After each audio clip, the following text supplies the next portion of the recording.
Happy holidays! Here are the stories of the Manila Times for Saturday, December 26, 2020. The provincial government of Sulu has called on the Interagency Task Force for the Management of Emerging Infectious Diseases, or the IATF-EID, for assistance following reports that a new strain of the coronavirus disease 2019 or COVID-19 has been detected in Sabah, Malaysia.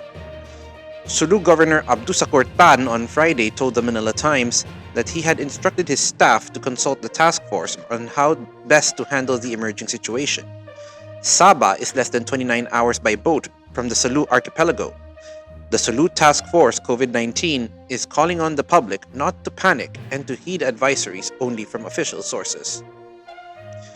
President Rodrigo Duterte would veto some items in the proposed 4.5 trillion peso national budget for 2021, Malacanang said on Friday. Palace spokesman Harry Roque Jr. said Duterte decided to wield his veto power on certain items in the budget bill, which Roque did not disclose. The president is set to sign the budget on Monday. Congress on December 9 approved the Bicameral Conference Committee report on the proposed 4.5 trillion peso General Appropriations Act for 2021. The government plans to prioritize recovery programs for the COVID-19 pandemic. Christmas festivities began Friday, with hundreds of millions around the world under COVID-19 restrictions celebrating a pared-down version of the holiday typically marked by travel and large gatherings. The battle to halt the pandemic, which has claimed more than 1.7 million lives, is far from over despite the launching of mass vaccine campaigns that offer the promise of an eventual return to normalcy.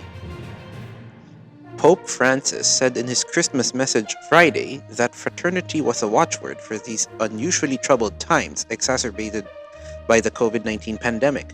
The pontiff said in his Urbi et Orbi message that people should acknowledge one another as brothers and sisters despite the recent pandemic.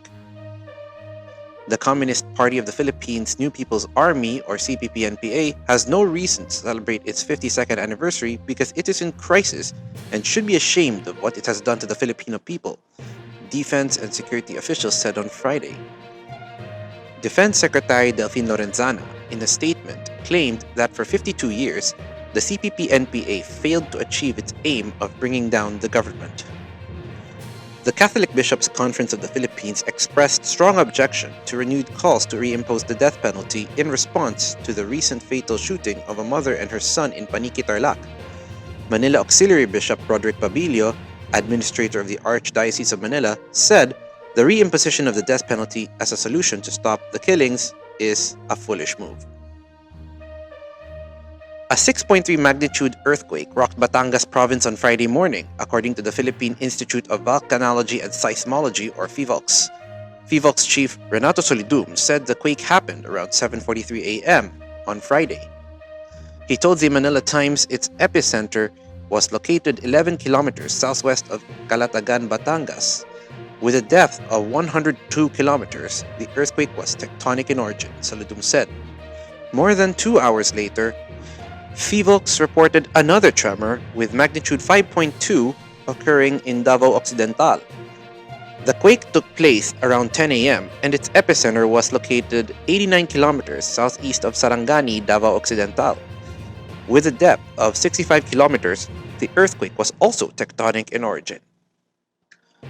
There are 1,885 COVID-19 cases reported on Friday, the Department of Health said.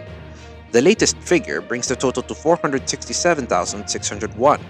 Of the total cases, 27,748 or 5.9% are active. Friday's number is the second highest in December, behind the 2,122 cases that were reported on the 18th. Of the 27,748 active cases, 81.7% are mild and 10.4% are asymptomatic. About 4.9% are in critical condition, while 2.6% are severe. The total number of recoveries is at 430,791, or 92.1% of all cases, including the 307 new survivors. 7 new patients have succumbed to the disease, raising the toll to 9,062, or 1.94% of all cases. Over to business. The Department of Energy is finalizing the guidelines that will outline the scope of the ban on new coal power plants in the Philippines. In October, Energy Secretary Alfonso Cusi announced the energy would no longer accept new endorsement applications for greenfield coal power plants or those coal facilities that are yet to be constructed.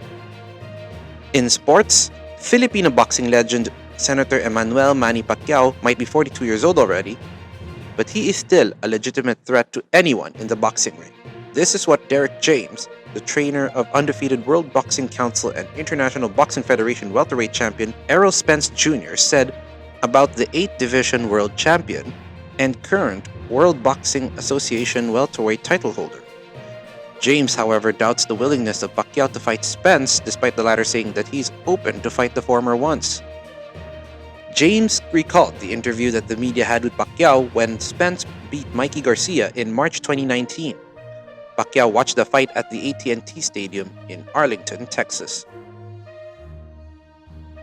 Yan Macabenta and Ramon Tulfo are the front-page columnists of the Times. Macabenta calls this year's Christmas celebrations as something that is turned upside down, while Tulfo analyzes the reaction over the video clip of the police officer who shot and killed a mother and son in Tarlac earlier this week. Today's Times editorial discusses the situation of mining workers in the country after a landslide at a mine in Toledo, Cebu last Tuesday. Read the full version on the paper's opinion section or listen to the voice of the Times. For more news and information, get a copy of the Manila Times on print, subscribe to its digital edition, or log on to www.manilatimes.net. Follow us on Twitter, Facebook, or Instagram, and keep up with the Times. With the Fort Bilaseran, this is Arik John Sikwa reporting. Have a safe and meaningful holiday season.